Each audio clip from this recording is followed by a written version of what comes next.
Hey, everybody, and welcome back to the EchoStor Microsoft Minute. My name is Steve Caprio, and I'm joined, as always, by Chuck Salvo. And today, we'd like to cover some of the announcements that came out of Microsoft Build. There's been a lot of hype around it, a lot of stuff around LinkedIn and blogs, and all sorts of announcements that came out of it that some of it's been maybe overhyped. A lot of it's probably underhyped, to be honest. And what we want to do is cover our point of view on what was announced and how we feel like it translates to our customers and other customers or other companies out there. With that, I'll kick it over to Chuck to talk a little bit about some of the cool announcements, and we'll just get into a conversation about it. Awesome. Nice, Steve. So a lot of exciting stuff from Build. Copilot enhancements, huge amount of Copilot enhancements. And this is really, perspective. If you're an organization that's looking to get into AI over and above just the productivity piece, Copilot Studio is the place to go. So one of the first announcements is multi-agent support.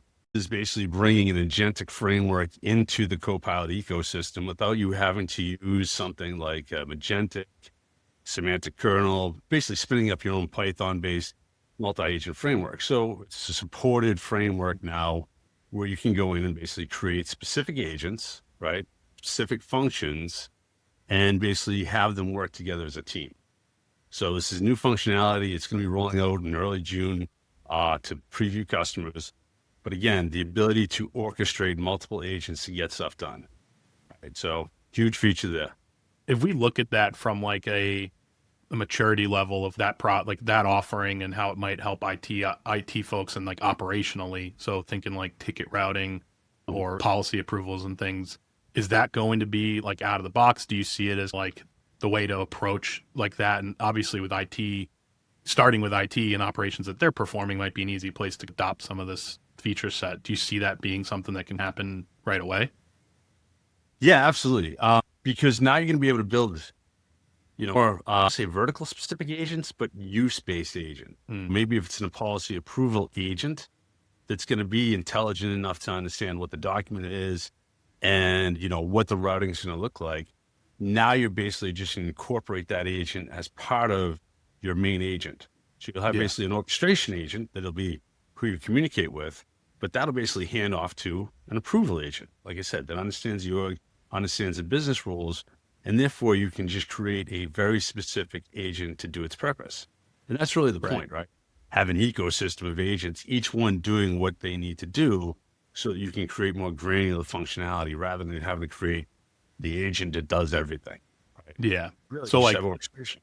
Less about grand AI-based orchestration and more about putting things together that maybe already exist. So from my point of view, Enter ID into an exchange, there's a lot that happens across those platforms in general, and I can basically automate some tasks that I'm usually, or put some of the tasks through this multi-agent support ecosystem to have it accomplish all of those things that already doing or already exist to the platform. Yep. Yeah. And that kind of brings us to that next thing of pre-built agents and MCP support. So pre-built agents, one of the great ones that I just saw, we'll talk about it in the next piece, is Microsoft Fabric. So you can create an agent inside of Fabric. I won't get into the details yet, but you can basically publish that to the Copilot ecosystem. And now you can basically add that as one of your agents. Right? And then there's other ones. There's research agents. There's other specific agents that are coming out. But again, all pre-built, ready to go. And then the next piece, like we talked about, was MCP, right? We've talked about this coming out. So now we've got, blown MCP support through the use of custom connectors that, again, going to give that agent the ability to do something. So if you think about it, maybe you've got an MCP connection to Salesforce, right? And now you've got a Salesforce agent that you can ask specific questions about, and it can go and make questions into Salesforce, take care of it. And now as a user, I don't need to worry about where Salesforce is, what my login is, so on and so forth. Again, security is going to be a big thing. You'll see that the integration of Enter ID through all these things is going to be very important. In fact, I think I sent you an article, this morning about agent ID, right? Notion of an agent having an ID. So security is going to be big in all these things, right? We're seeing that kind of evolution. MCP, when it first came out, had no security. Now there's security in it. So all these things are going to have to be put together to truly get us to an enterprise spot. But I think what you've got now is something that you can truly start using to start solving business problems without having to write custom code, get into, the esoterics of this.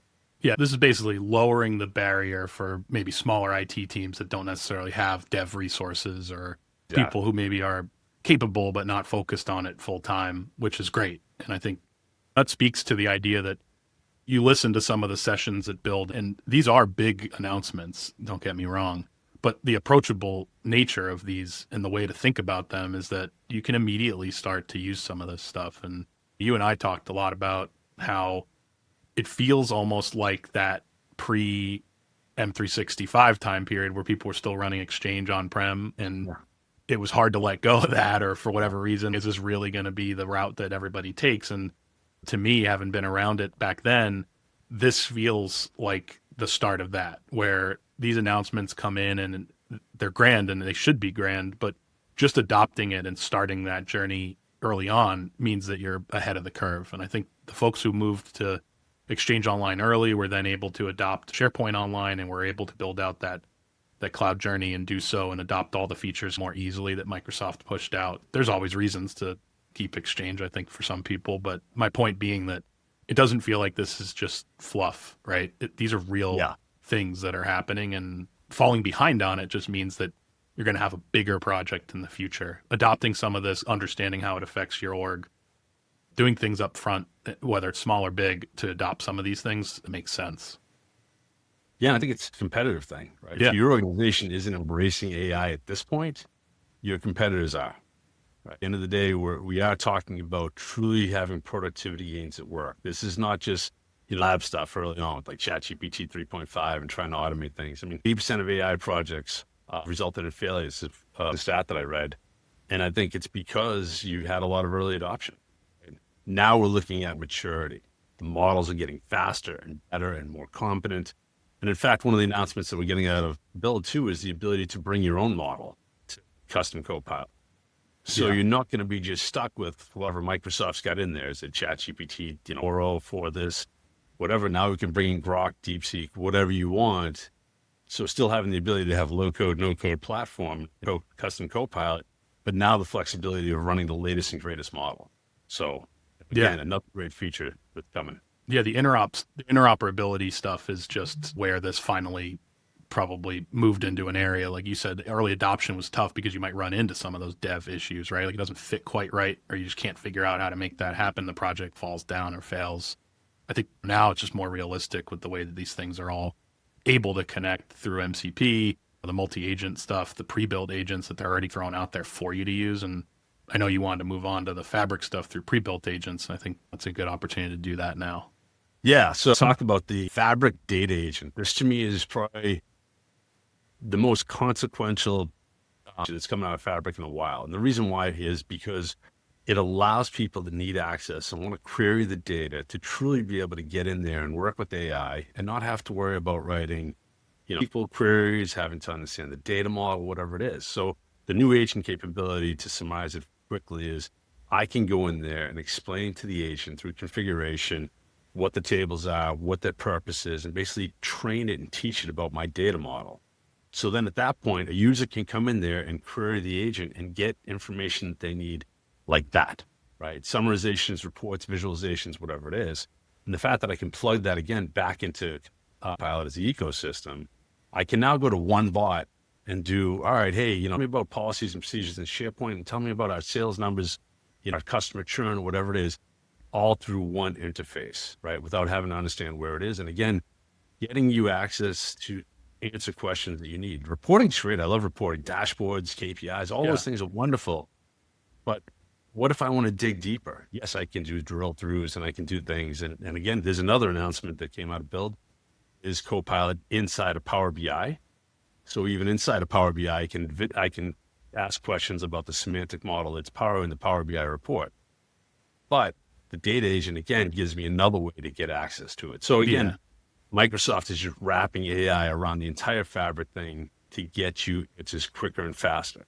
So yeah, and it feels like the conundrum for Fabric to Power BI, like all of the reporting stuff has been self-service. Like how can the organization self-serve data to itself or pull necessary tidbits of information without having to be like a Power BI guru or understand exactly how to drill through a report to get at something or even know that it exists, right? So I think you're solving that problem, and maybe back end, where the data is and all the tables and all that stuff.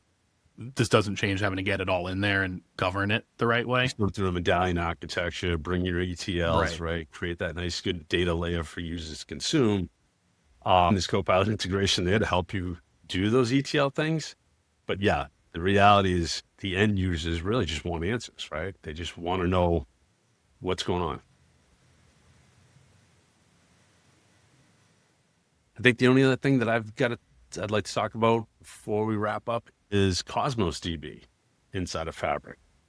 So what's very interesting is Fabric, again, all these capabilities, real data integration, lakehouse, all, data visualization.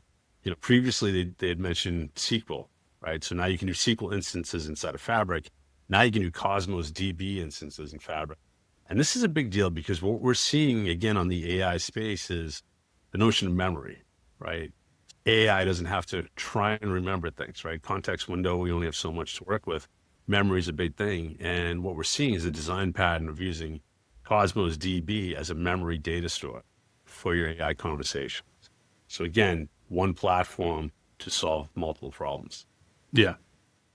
Yeah. And I think that for that piece there, is it mostly around orgs wanting to run like sort of high scale apps and wanting like more real time? Is that kind of the benefit of having Cosmos available? Cosmos is an object store, right? So you can go in there and just throw a JSON object in there and serialize it. You can query by the JSON properties, right? So you can get into much more complex objects. To me, it's far superior than having to deal with tables and schemas. Developer, you can just go out there and change what your storage is on the fly. I don't have to go in there and all the columns and so on and so forth. But there's definitely a transitional period of like, all right, well, it's hard to query Cosmos DB. So you have to normalize it back to like the lakehouse. So there is integration for that. There's ETLs and all this good stuff. But yeah.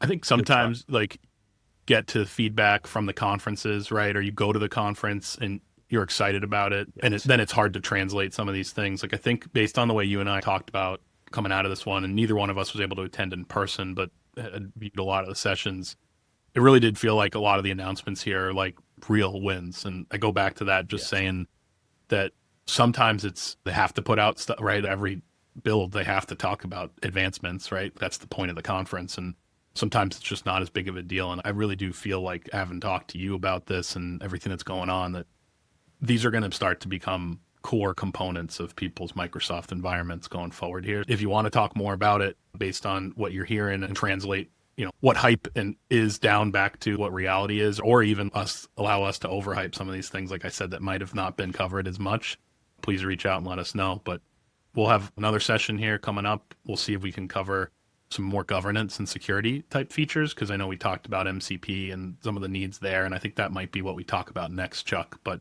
thanks again for watching, and we'll have some contact info up for everybody at the end of this.